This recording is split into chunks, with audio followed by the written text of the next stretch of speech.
પવિત્ર પ્રસંગ ચાંદોડિયાની પવિત્ર ધરા પરમ પૂજ્ય બળદેવરામ મહારાજના આંગણે ભાવે કરીને પરમાત્માનું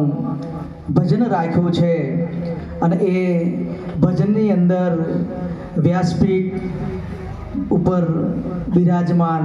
સૌ સંત મહાપુરુષોને કોટી કોટી વંદન સાથે જય ગુરુ મહારાજ. જે પરમાત્મા સૌના કટભીતરની અંદર બિરાજમાન છે એવું જ પ્રગટ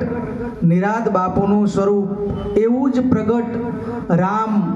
કૃષ્ણ અને મહાદેવનું સ્વરૂપ, એવા આપ સૌના સ્વરૂપને કોટી કોટી વંદન સાથે જય ગુરુ મહારાજ. મહાપુરુષે કીધું કે જાણવાનું હતું તે જાણી લીધું, હવે નથી જાણવું કાંઈ, ફૂલ ગયું અને ફોરમાં રહી પોતે સદગુરુ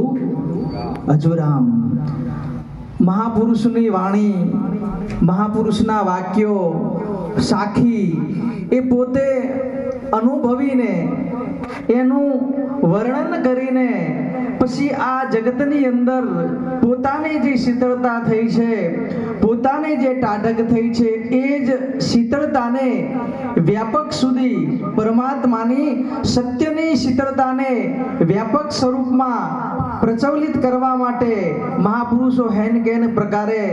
મહેનત કરતા હોય છે. મહાપુરુષે કીધું આનું અંદર કદાચ ગુલાબનું ફૂલ હોય, મોગરાનું ફૂલ હોય, હું તમે ફૂલ જોઈ શકીએ, એનો આકાર દ્રષ્ટિથી જોઈ શકીએ, પણ એની સુગંધ છે ને એ આપણે જોઈ ન શકીએ. પણ એ આખું બંધ હોય ને પણ એની સુગંધ જ કઈ આપે કે આ મોગરાનું ફૂલ છે, આ ગુલાબનું ફૂલ છે. અને સુગંધને પકડવા જઈએ ને તો એ સુગંધ પકડમાં આવે નહીં, પણ એ ફૂલનો સૂંઘવાનો જેને અનુભવ કર્યો છે, જે સાથી